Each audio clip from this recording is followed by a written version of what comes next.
Kenapa banyak satpam kena serangan jantung? Halo semuanya, saya Dr. Erta, spesialis jantung dan pembuluh darah dari Klinik Kiera. Hari ini saya mau cerita tentang pola yang sudah terlalu sering saya temui sampai rasanya bukan kebetulan lagi. Lagi-lagi, pasien saya seorang satpam kena serangan jantung.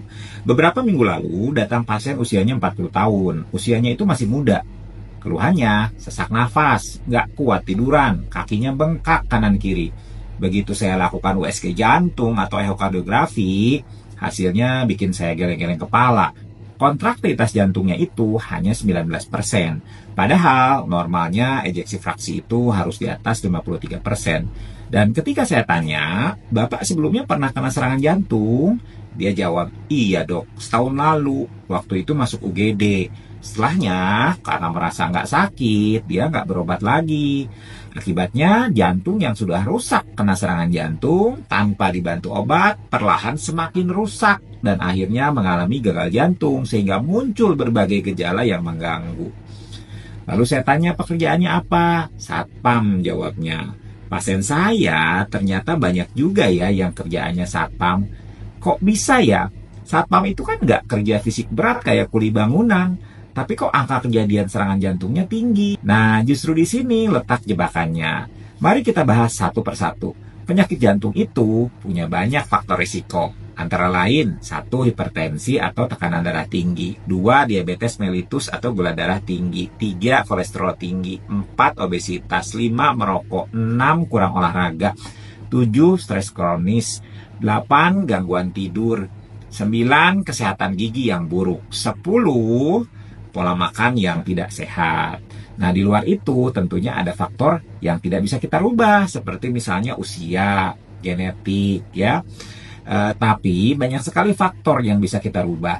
Dan uniknya ya, pekerjaan sebagai satpam itu sangat potensial mengumpulkan banyak dari faktor-faktor risiko tersebut sekaligus. Pertama, satpam sering bekerja shift malam. Tubuh manusia itu dirancang untuk tidur malam hari dan aktif di siang hari. Kalau diputar balik, ritme sirkadian akan terganggu, produksi hormon tidak seimbang, tekanan darah jadi tidak stabil, dan jantung dipaksa bekerja keras saat seharusnya istirahat.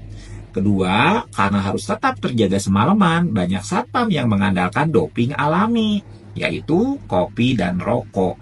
Kopi itu memang bisa bikin melek, tapi kafein berlebih itu bisa meningkatkan tekanan darah dan denyut jantung. Sementara nikotin itu menyempitkan pembuluh darah.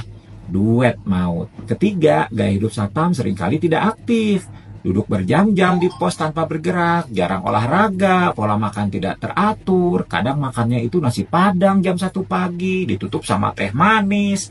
Nggak heran ya kalau kolesterol dan berat badannya itu gampang naik. Yang keempat, tingkat stresnya tinggi, mereka harus bekerja waspada 24 jam.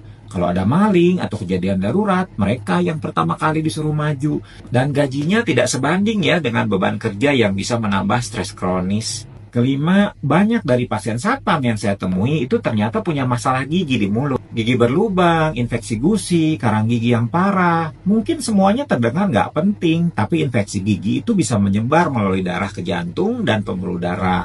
Nah, ini meningkatkan risiko terjadinya endokarditis dan penyempitan pembuluh darah atau aterosklerosis. Nah, yang perlu dipahami, faktor risiko penyakit jantung itu sifatnya bukan aditif, tapi eksponensial.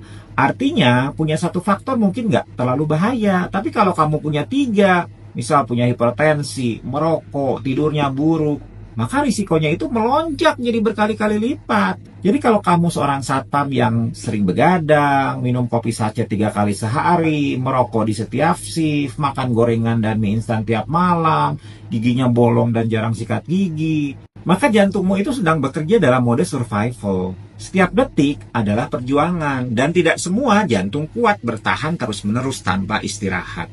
Jadi solusinya apa? Nggak harus langsung resign kok, tapi perlu perubahan gaya hidup kecil yang bisa disesuaikan. Pertama, kamu bisa tidur cukup di siang hari dan konsisten waktu tidurnya.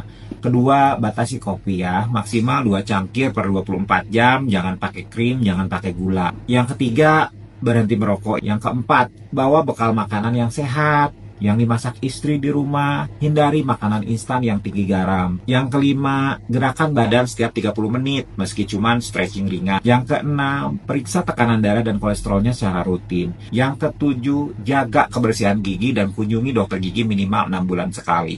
Dan jangan lupa, kalau kamu mulai merasa gampang capek, sesak nafas, atau ada nyeri dada walaupun itu ringan, segera periksa ke dokter. Jangan tunggu kolaps baru datang ke UGD.